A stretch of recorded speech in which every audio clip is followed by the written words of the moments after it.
Welcome to the story of the elves and the shoemaker. Once upon a time, in a small village at the edge of a green forest, lived a kind shoemaker named Mr. Williams. He had a cozy little shop filled with rows of neatly made shoes, each pair showing his skill and care. Even though he made beautiful shoes, Mr. Williams was having a hard time earning enough money. These elves loved helping people, so they decided to visit Mr. Williams.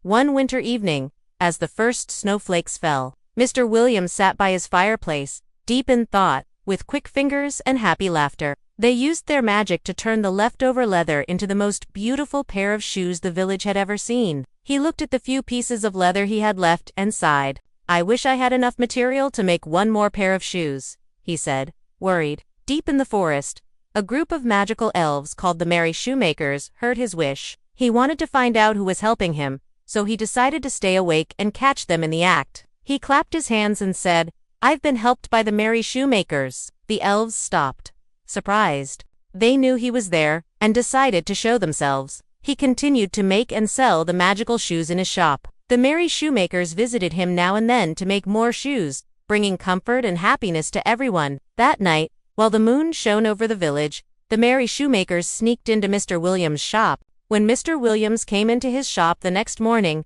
he couldn't believe his eyes. The story of the Merry Shoemakers was told from generation to generation, and whenever a pair of shoes glowed with a special light, people knew the Merry Shoemakers had been there. He dreamed of laughter and twinkling lights, feeling warm and happy. There, on his workbench, was a pair of shoes that seemed to glow. "This is amazing," he said, very happy. News of the wonderful shoes spread through the village quickly. He rubbed his eyes in surprise as the Merry Shoemakers appeared, their tiny forms glowing. They danced around the shop, making shoes with great skill and joy. Soon, people from near and far came to Mr. Williams' shop, wanting to buy the special shoes. With each sale, Mr. Williams' luck changed, and his shop became busy. However, Mr. Williams was curious about how the shoes were made. For several nights, Mr. Williams hid in his shop, watching, but the Merry Shoemakers were too clever. One night, as Mr. Williams pretended to sleep, he heard soft laughter and saw a gentle light.